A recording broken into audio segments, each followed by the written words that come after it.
주님의 부활을 찬양합니다. 아멘. 주님의 부활은 우리에게 엄청난 큰 소망을 주셨습니다. 아멘. 성경에서는 주님의 부활이 없다면 우리의 모든 신앙은 다 헛것이라고 말씀하고 있어요. 그러니까 주님께서 십자가에 못 박히심으로 말미암아 우리의 죄 문제를 해결해 주셨고 다시 3일 만에 부활하심으로 말미암아 구원을 완성해 주셨습니다. 그러니까 성도는 십자가의 사건과 예수님의 부활을 믿어야 온전한 구원을 이루게 되는 거예요. 십자가 사건을 믿되 부활을 믿지 아니하면 구원을 완성하지 못하고 구원에서 제외되게 됩니다. 그러니까 성도는 십자가와 부활, 이게 엄청나게 중요하다 하는 사실을 기억하시면서 오늘 부활의 의미에 관해서 저희들이 묵상하려고 합니다. 지금 지구촌은 많은 환란을 받고 있죠. 전쟁으로 인해서 많은 사람이 죽고 있습니다. 또 질병으로 인해서 그리고 자연 재난을 통해서 하루에 20만 명 이상이 죽어갑니다. 20만 명 이상 하루에 엄청난 사람들이 죽어가고 있어요. 그래서 사람들의 소망은 죽지 않고 사는 방법이 없나? 그것을 사람들이 생각해요. 그래서 사람들이 죽지 않고 영원히 사는 것을 위해서 종교를 만들었습니다. 종교를 만들었어요. 그렇지만 우리가 알아야 됩니다. 종교는 절대로 우리 죽음 문제 해결하지 못해요. 종교는 다 가짜입니다. 가짜. 왜? 우리가 어떻게 살고 또 죽음 문제, 이 문제를 해결하는 유일한 것은 예수 그리스도밖에 없다는 사실입니다. 예수님만이 생로병사, 사람이 태어나고 어떻게 살고 어떻게 죽고 어떻게 병 안 걸리고 하는 그 방법과 그 길을 주님께서 제시해 주시기 때문입니다. 그러니까 예수님이 바로 우리의 소망이시요, 예수님이 바로 우리의 영원한 구원자이심을 믿으시기 바랍니다. 예수님만이 유일한 구원자요. 종교가 구원하는 게 아니에요. 종교에는 생명이 없습니다. 오직 예수 그리스도, 그분이 우리의 생명이시고 주님께서 몸소 말씀하시기를 내가 곧 길이요 진리요 생명이니라 하셨습니다.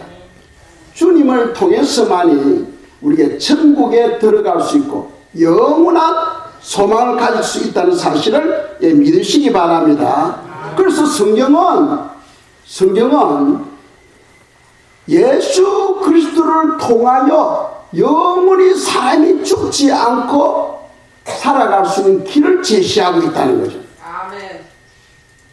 믿습니까? 아멘. 그래서 신앙은 말씀을 통해서 우리가 그 길을 찾아야 된다는 겁니다. 아멘. 자, 오늘은 부활은 분명히 있다는 사실을 우리가 또 배우겠습니다. 많은 사람들이 부활을 믿지 못하고 있어요. 또 성경에 보면은 사도계인 지파들이 또 부활을 믿지 않았습니다. 그런데 성경은 분명히 부활이 있다 하고 우리에게 말씀하고 있다는 거죠. 그래서 오늘 본문 말씀 고린도전서 15장 3절 4절입니다. 제가 읽겠습니다.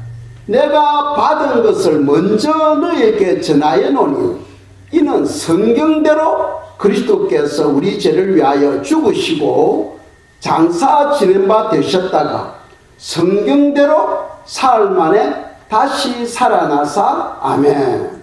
그러니까 성경대로 예수님께서 십자가에서 죽으시고 또 성경대로 3일 만에 다시 살아났다 하고 말씀하고 있는 거죠. 아멘.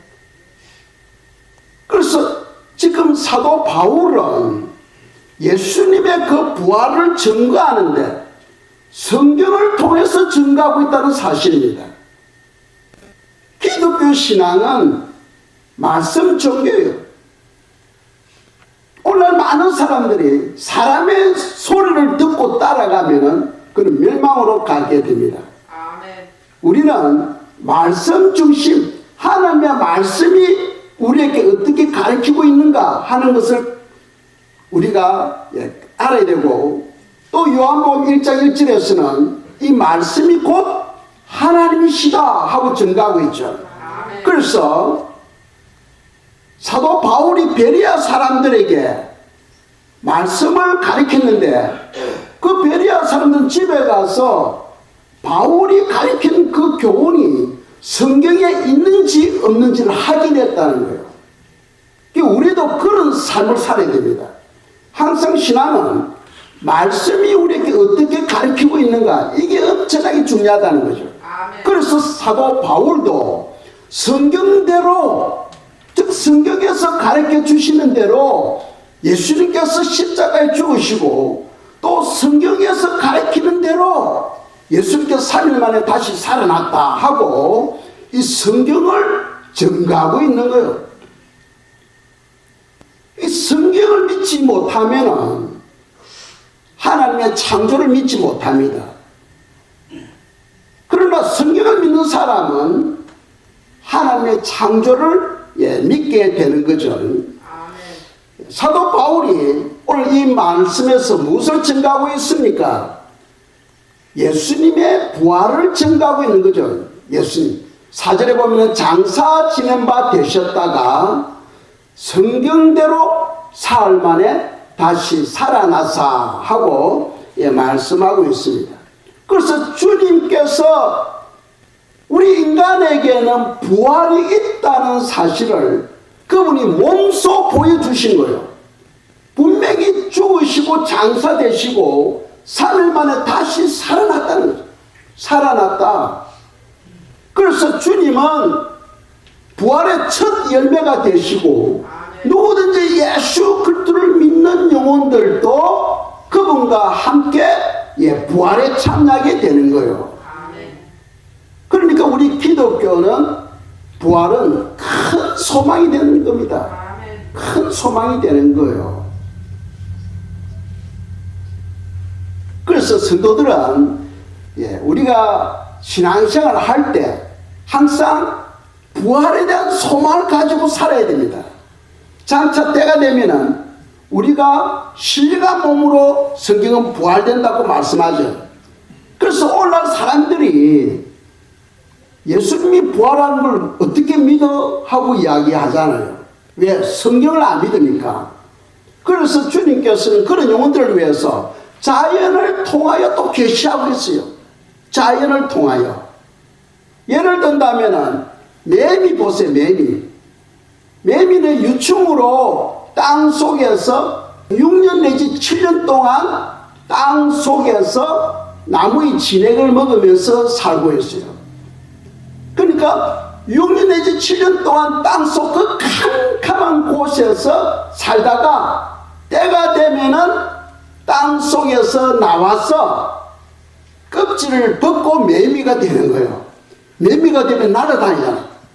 그리고 나무에 올라가서 주위의 경치를 보면서 노래를 부르잖아요. 매미 하고 노래를 부르죠.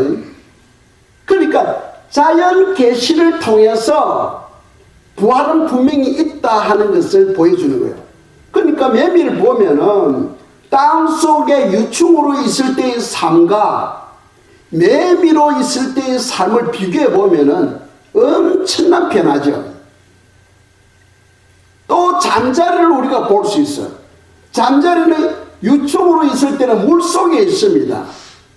그런데 때가 되면 물 밖으로 나와서 껍질을 벗으면 날개가 생기고 날아다니잖아요. 잠자리가 날아다니잖아요.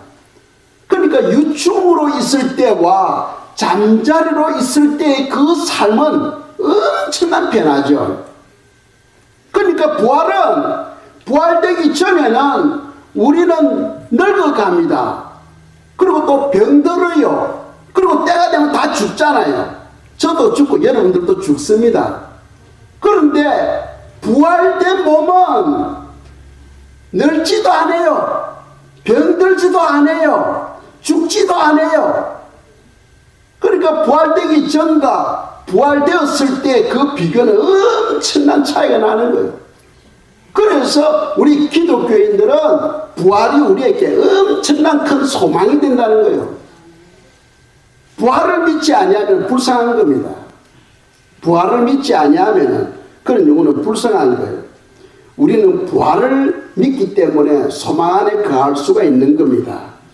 그래서 사도행전 1장에 보시면은 부활하신 예수님을 보여주고 있잖아요. 부활하신 예수님이 500여 사람들이 보는 데서 감난산에서 하늘로 올라갑니다.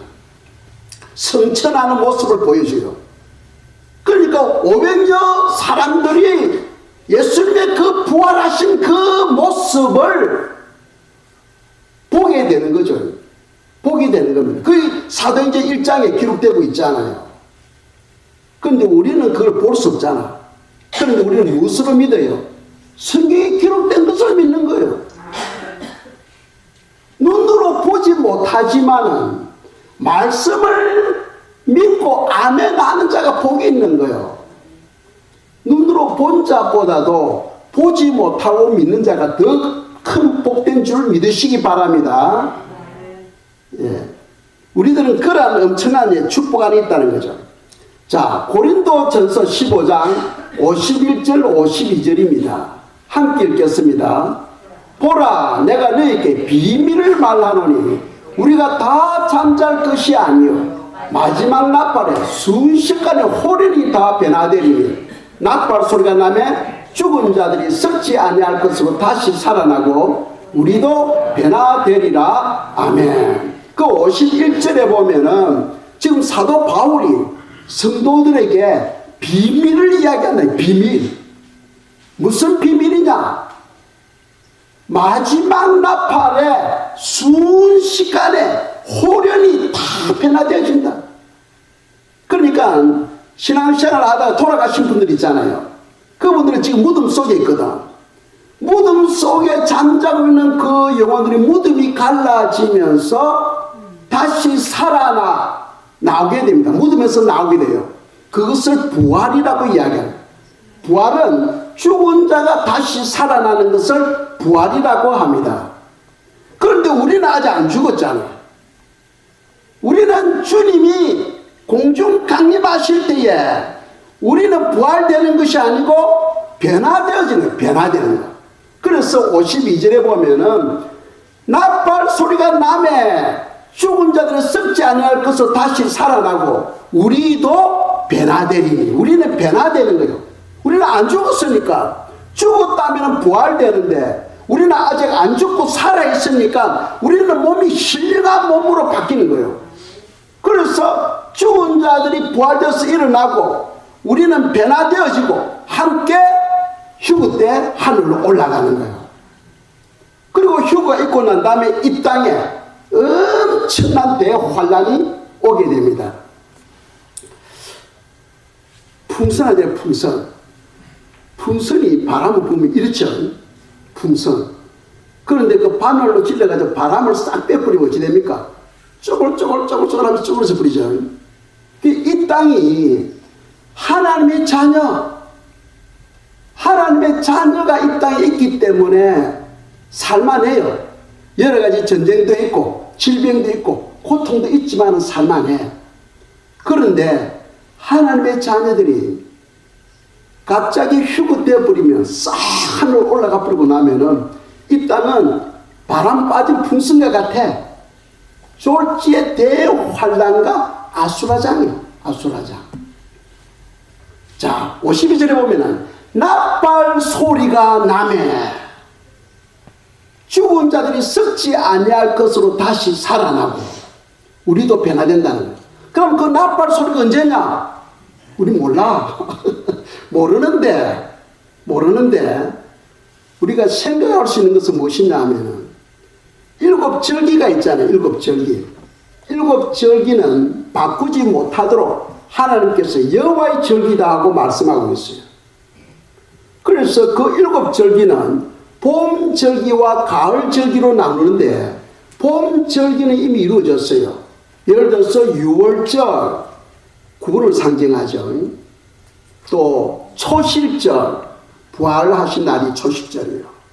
무교절, 주님이 무덤에 있을 때를 말합니다.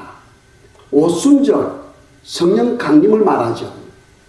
이것은 네 가지 여호와의 절기는 이미 2000년 전에 이루어졌어요.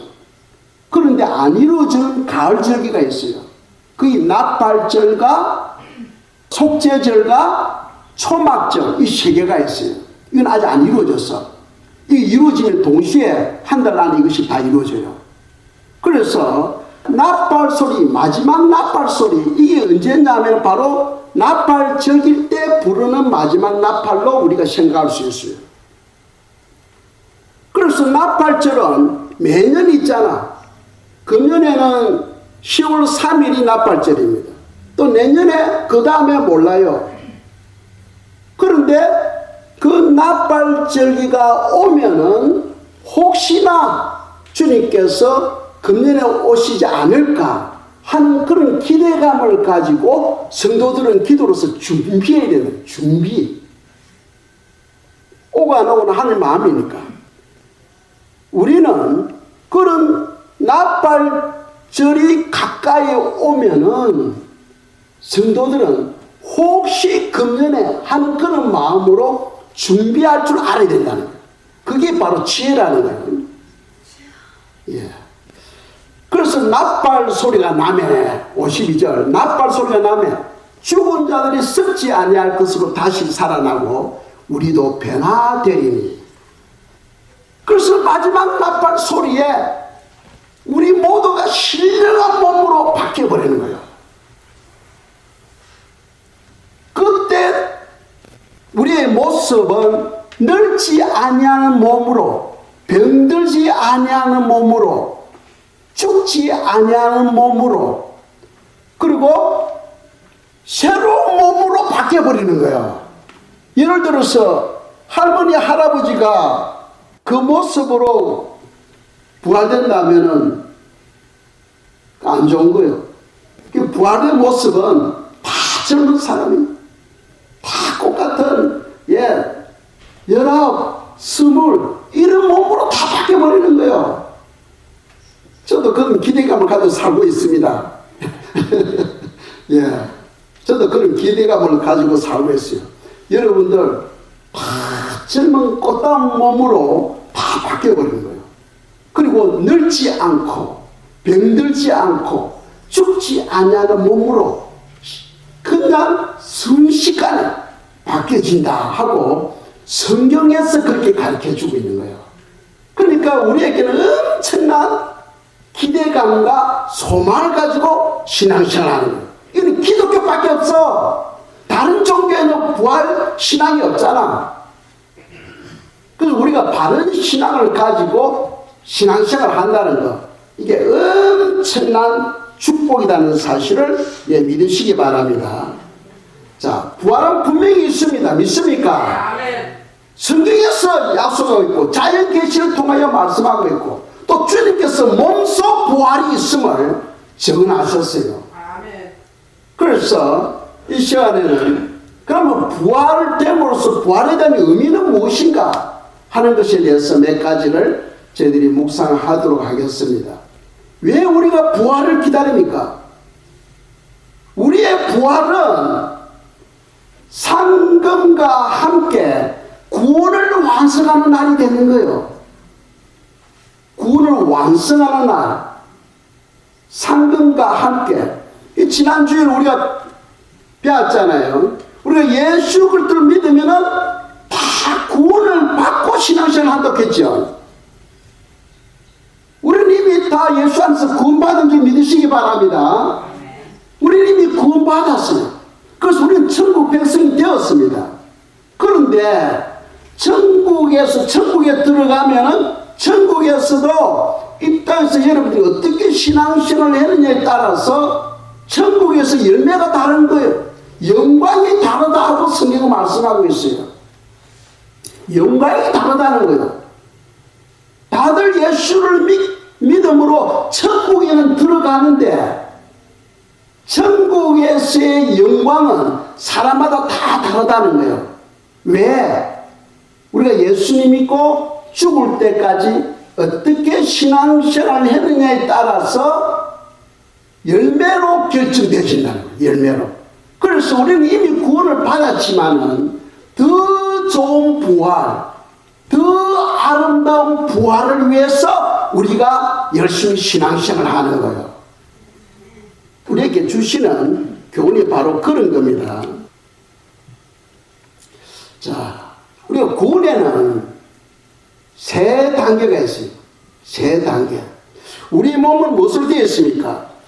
영이 있고 혼이 있고 육이 있죠. 영, 혼, 육. 구원의 시기가 다 달라. 믿습니까? 자, 한번 생각해 보세요. 우리가 예수님을 믿는다는 것은 예수님의 영, 성령이 내 안에, 내 영 안으로 들어오는 거예요. 본래 우리 영은 죽어 있었습니다. 에베소서 2장에 보시면은 우리는 본래 죽은 영혼들이에요. 그런데 하나님의 영, 생명을 가지신 하나님의 영이 우리의 영 속으로 옴으로 말미암아, 들어옴으로 말미암아 우리의 영은 100% 변화되어야 됩니다. 100%. 그래서 영의 구원은 한순간에 이루어집니다. 예수님을 믿는 그 한순간에 우리의 영은 100% 구원을 받아요. 100% 변화를 받는 거예요. 그런데 이 혼이 문제예요. 혼 안에 영이 있거든. 그래서 하나님의 영이 내 영 속에 들어오셔서 우리 육체에게 이렇게 살도록 명령을 하지만은 이 영을 싸고 있는 혼이 있어. 이 혼이 방해하는 거예요. 이 혼이 뭡니까? 우리의 생각, 이 혼 속에는 여러 가지 불순물이 있어요. 시기심, 미움, 다툼, 불의, 거짓, 온갖 교만, 갖가지 돌들이 우리 혼 속에 있어가지고 영에서 명령하면 혼이 그것을 막아버려요. 혼이. 그래서 이 혼은 예수님 믿고 죽을 때까지 우리 혼 속에 있는 불순물을 하나씩 제거하는 과정이 바로 신앙생활이에요. 우리가 완전히 하나님의 사람으로 바뀌어지려면 우리 혼 속에는 이 불순물이 없어져야 돼. 그래서 하늘의 미랄이 땅에 떨어져 죽으면 많은 열매를 맺지만은 죽지 않으면 그대로 있다는 거예요. 그 말은 무슨 말이냐면 우리 혼 속에 있는 여러 가지 불순물들이 다 죽어야 돼. 그 속에 내 자아도 있어. 내 자아가 살아있으면 내가 왕이 되어버리는 거예요. 내가 주인이 되는 거예요. 그래서 그 자아도 죽어야 돼. 그래야 할 때 하나님이 내 혼을 다스리게 됩니다. 그래서 혼의 구원은, 영의 구원은 예수님 믿음으로 이루어지지만 혼의 구원은 예수님 믿고 죽을 때까지 변화되어가는 거예요. 아시겠죠? 죽을 때까지 자꾸 변화되어가는 거예요. 그런 것을 다른 말로 표현한다면 영적으로 성장한다. 우리 속 사람이 예수님의 성품으로 변화되어 간다 하고 표현이 되어지는 겁니다. 이해가십니까? 우리가 영적 성장하면은 우리의 혼이 성령에 의해서 우리 속 사람이 하나님의 성품으로, 사랑의 사람으로, 긍휼의 사람으로, 자비의 사람으로, 겸손의 사람으로, 온유한 사람으로 조금씩 변화되어 가는 그 과정이 바로 혼이 변화라는 거예요. 그럼에도 불구하고 육은 변화를 받지를 못해. 여러분들이 아무리 신앙생활 잘해도 육은 계속 썩어져 가잖아요. 세계적으로 위대한 사람들 다 나중에 보면 병들이 죽어요. 다 죽습니다. 왜? 육은 구원을 못 받았기 때문이에요. 그럼 육은 언제 구원을 받느냐? 영은 예수님 믿을 때 완전히 100% 구원을 받아요.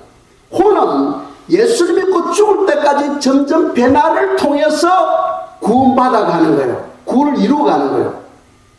그런데 몸은 이 땅에 살아있는 동안에는 몸은 구원을 받지를 못합니다. 계속해서 썩어져 가고 나중에 늙어가고 병들어가고 결국은 다 죽잖아. 그렇다면 육은 언제 구원을 받느냐? 부활 때 여러분들이 혼이 변화되어지는 그만큼 여러분들이 몸이 신령한 몸으로 바뀌는 거예요. 이해가십니까? 그러니까 여러분들의 그 신령한 몸, 그 부활의 몸은 여러분들이 예수를 믿고 죽을 때까지 어떻게 신앙생활을 했느냐, 어떻게 하나님의 기쁨과 영광을 위해서 수고했느냐에 따라서 그 부활의 영광이 결정되어지는 거예요. 그러니까 부활 때 하나님께서 여러분 몸을 변화된 몸으로, 부활된 몸으로 주게 되는 거예요. 그때 몸은 늙은 사람이 젊은 사람으로 바뀌어버립니다. 죽을 몸이 죽지 아니한 몸으로 바뀌어버려요. 썩을 몸이 썩지 아니한 몸으로 바뀌어버립니다. 그러니까 부활 때 우리의 이 육이 구원을 받게 돼요. 그러니까 영과 혼과 육, 구원이 다 달라요. 아시겠죠? 그래서 부활 때는 우리의 그 영과 혼과 육이 완전히 다 구원을 받는 그런 날이 되는 겁니다. 그때 그 부활은 조금 전에 말씀드린 것처럼 우리가 어떻게 신앙생활을 했느냐에 따라서 그 부활의 영광, 더 아름다운 영광, 더 좋은 몸으로 하나님께서 우리에게 주시는 거예요. 그러니까 예수님 믿고 신앙생활 하는 거, 이게 엄청나게 중요하다는 거예요. 그래서 천국의 영광은 여러분 자신이 만들어가는 겁니다. 그래서 예수님은 뭐라고 했습니까?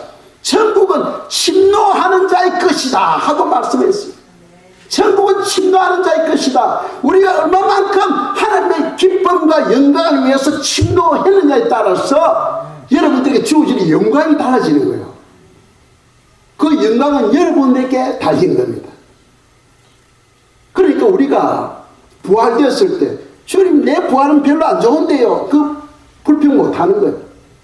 다 자기가 만든 영광입니다. 그래서 히브리서 11장 35절에 보시면 더 영광스러운 부활, 더 좋은 부활을 얻기 위해서 엄청난 고난 가운데서도 마다하지 않고 감당하는 거예요. 더 좋은 부활을 얻기 위해서. 어떤 사람은 불에 타 죽기도 하고, 어떤 사람은 칼에 죽기도 하고, 어떤 사람은 차에 죽기도 하고, 그래도 더 좋은 부활을 얻기 위해서 그 고난을 감당하는 거죠. 그 예수님의 12제자 다 순교하잖아요. 초대기에 많은 사람들이 예수님 때문에, 예수님을 믿는 믿음 때문에 많은 사람들이 순교하게 돼요. 그럼에도 불구하고 그들이 당당하게 순교에 참여할 수 있었던 것은 더 영광스러운 부활, 더 아름다운 부활을 소망했기 때문입니다. 그러니까 신앙생활 적당하게 그냥 살아가는 사람은 부활에 대한 소망이 없는 사람이에요. 그런 사람은 부활에 대한 소망이 없는 사람이에요. 진짜로 여러분들이 그리스도인이라면은 부활에 대한 소망을 가지고 더 좋은 부활을 위해서 우리가 애쓰고 힘써야 된다는 거죠. 그래서 고린도전서 15장 58절입니다. 읽겠습니다. 그러므로 내 사랑하는 형제들아, 견실하며 흔들리지 말고 항상 주일에 더욱 힘쓰는 자들이 되라. 이는 너희 수고가 주 안에서 헛되지 않는 줄 알미라. 여러분, 사랑을 베풀고 때로는 사랑을 베푸는데 때로는 하나님의 기쁨을 위해서 수고하는데 남들로부터 비난을 받아요. 남들로부터 멸시를 얻어요. 이 땅에서 그런 일들 때문에 눈물이 나고 마음이 아프지만 장차 부활되면은 그것이 다 보상으로 주어진다는 거예요. 보상으로. 그래서 제가 이 시간이 짧으니까 그 부활에 대한 그 영광을 하나하나 제가 설명을 못하겠습니다만, 다만 우리가 이 시간에 알아야 될 것은 이 땅의 삶에 의해서 여러분들의 그 영광스러운 부활의 모습을 결정하게 된다. 결정하게 된다 하는 사실을 기억하시기 바랍니다. 자, 두 번째로 부활의 의미는, 첫째로는 상금과 함께 구원을 완성한 날입니다. 부활될 때에. 두 번째로는 사단의 공격과 유혹으로부터 완전히 100% 해방되는 날이에요. 지금 우리가 사단의 압력을 받고 있죠. 여전히 사단은 산길자를 찾듯이 성도들이 깨어있지 못하는 성도들에게 찾아가서 생각으로 미혹시키는 거죠. 생각으로. 가로 유다 보세요. 생각으로 미혹시키고 그 요 나중에 생각을 따라 살다가 사단이 어떻게 합니까? 이제 그 마음속에 들어가서 예수님을 팔려고 하는 역사를 일으키잖아요. 그러니까 성도는 항상 깨어있어야 돼요. 깨어있어야 됩니다.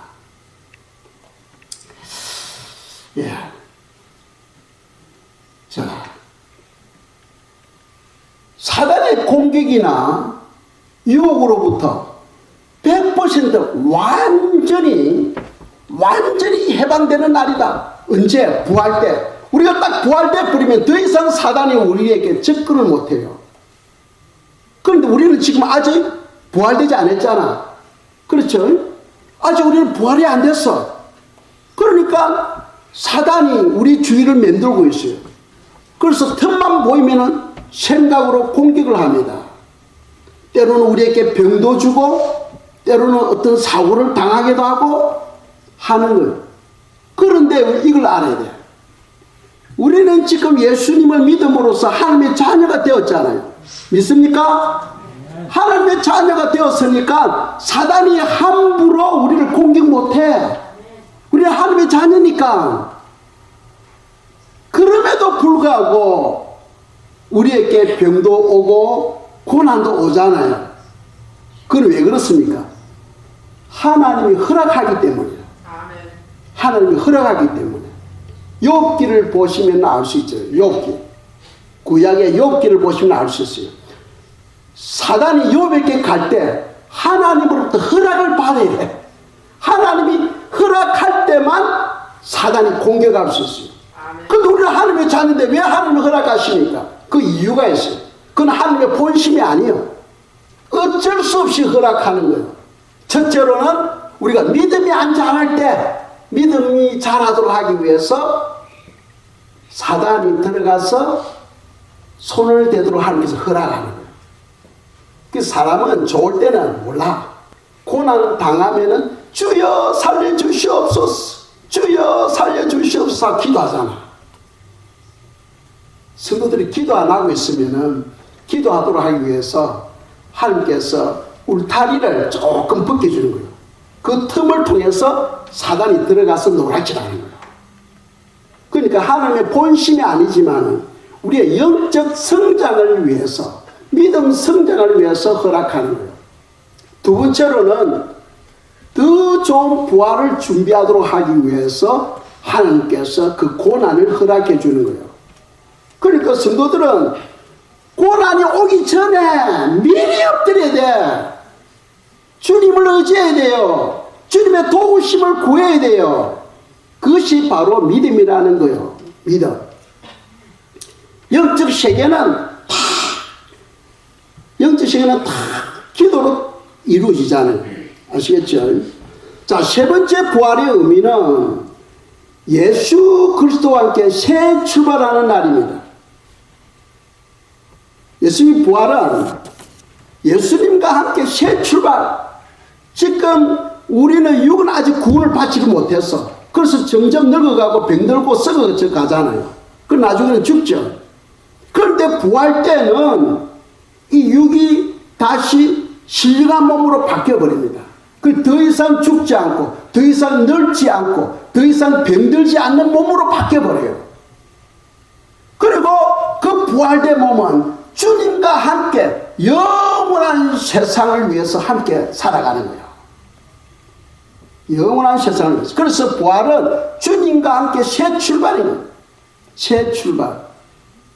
자, 이 사단, 우리가 예배를 언제 드립니까? 주일날 드리죠. 고대 이스라엘은 언제 예배를 드렸느냐? 토요일 안식일날 예배를 드리죠. 지금도 이스라엘 백성들은 토요일날 예배를 드려요. 토요일 안식일날 예배를 드려요. 그런데 우리는 언제 드립니까? 주일날 안식일 때 예배를 드리잖아. 그 이유가 뭐냐? 두 가지로 우리가 이야기할 수 있어요. 첫째로는 성경적인 숫자에 근거해서 우리가 주일날 안식일을 통해서 예배를 드리는 것이고, 두 번째로는 예수님의 그 부활 사건을 근거로 해서 우리가 주일 안식일 때 예배를 드리는 거예요. 자, 그렇다면 성경적인 숫자에 근거해서 예배를 드린다. 한번 보세요. 하나님께서 천지 창조하실 때 1일부터 6일까지 창조하셨죠. 그리고 7일날 쉽니다. 그래서 유대인들은 쉴 때 7일날 안식일날 7일 안식일, 그러니까 그때 예배를 드려요. 그 날이 바로 소위 말해서 토요일이래요. 토요일. 그런데 우리는 8일날 예배를 드리잖아. 8일날. 자, 숫자를 보세요. 6이라는 것은 부족하다, 모자란다는 뜻입니다. 6이라는 것은 부족하다, 모자란다는 뜻입니다. 그래서 마귀 숫자는 6666이잖아요. 666. 7이라는 것은 완전 숫자, 충만한 숫자예요. 7이라는 것은. 8이라는 것은 완전하고 충만하고 이제 새로 시작하는 거예요. 8이라는 것은. 그래서 8이라는 숫자는 새로운 시작, 새 출발, 새로운 탄생, 회복, 이런 뜻을 가지고 있는 거예요. 그래서 888은 바로 예수 그리스도의 숫자가 되는 겁니다. 777은 그 완전한 숫자가 되는 거예요. 마귀는 666이거든. 6은 마귀가 아무리 애쓰고 힘써도 7이 될 수가 없는 거예요. 6은 부족하다, 모자란다는 뜻이에요. 그러니까 마귀가 날고 뛰어도 하나님의 경지에 이를 수가 없는 겁니다. 그런데 우리는 안식 후 첫날이니까 8일째가 되는 거예요. 그래서 8이라는 의미는 새 출발, 새로운 탄생, 새로운 시작이라는 뜻을 가지고 있거든요. 그래서 우리가 8일째 예배를 드리는 거예요. 그 날이 바로 안식 후 첫날이에요. 안식하는 날이, 유대인이 안식하는 날이 7일째거든. 제7일 안식요. 그죠? 그리고 우리는 그 다음날, 그 날이 언제입니까? 주일이잖아요. 주일. 그래서 성경의 숫자에 근거해서 우리는 주일날 주일날 안식일 때 예배를 드리게 되는 거예요. 자, 두 번째로는 예수님이 언제 부활하셨어요? 금요일날 십자가에 못 박히시고 돌아가셨죠. 그리고 3일이 되면 언제입니까? 주일 새벽이잖아. 주일 새벽에 주님께서 부활하셨어요. 3일 만에 부활하셨어요. 이 부활이라는 뜻은 바로 새로운 출발, 새로운 시작이라는 뜻이에요. 새로운 탄생이라는 뜻이에요. 그래서 우리가 주일날 안식일, 그때 우리가 예배를 드리는 거예요. 아시겠죠? 우리가 주일날 예배를 드리는 이유를 여러분들이 아셔야 돼요. 그걸 모르면은 안식교라든지 또는 유대교가 여러분들을 속이면은 그냥 휩쓸려 가버려. 우리는 토요일 안식일을 지키는 것이 아니고 주일 안식일을 지키는 그 이유 두 가지를 제가 말씀드렸습니다. 그래서 말씀이 우리가 굳게 서야 누가 무슨 말 하더라도 흔들리질 않아요. 흔들리질 않아요. 여전히 토요 안식일을 믿는다 하면은 예수님의 그 부활을 부정하는 거예요. 예수님의 그 부활을 거절하는 거예요. 어찌 보면 거기에는 구원이 없다고도 할 수 있는 거죠. 그래서 우리는 성경에 근거해서 우리가 주일 안식일을 지키는 그 이유는 성경적인 숫자에 근거해서 예배를 드리고, 또 하나는 예수님이 주일날 새벽에 부활하시기 때문에 그 부활은 새로운 시작, 새로운 탄생이라는 의미를 가지고 우리가 함께 새 출발하는 거예요. 그래서 일주일은 주일부터 시작하잖아. 토요일부터 시작하는 것도 아니고 월요일부터 시작하는 것이 아니고 주일부터 한 주간 시작되잖아. 그죠? 주일부터 토요일까지. 그래서 우리가 주일날 하나님께 예배를 드린다 하는 사실을 기억하시면 좋겠습니다. 이 시간 저희들이 찬양 165장 드리고 기도 마치도록 하겠습니다. 모두 자리에서 일어나시기 바랍니다.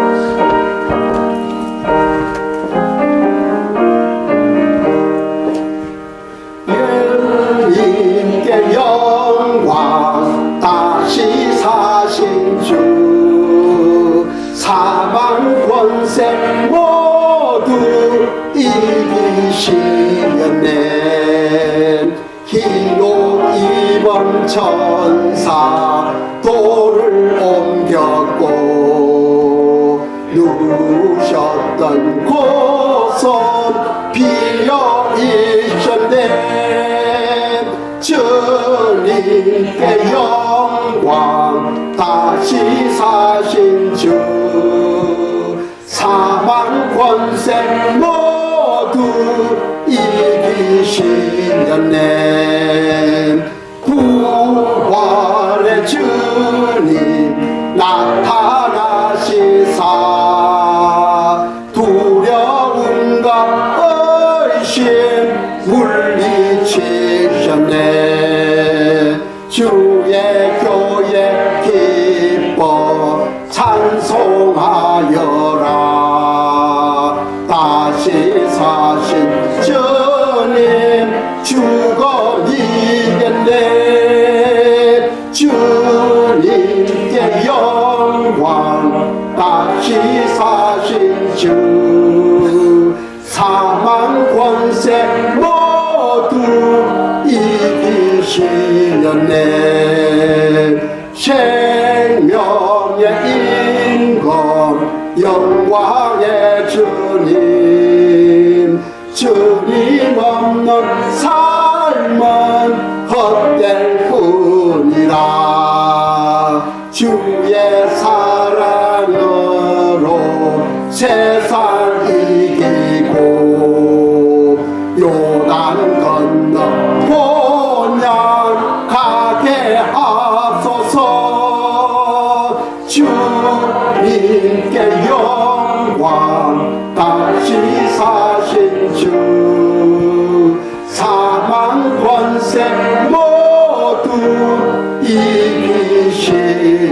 아멘.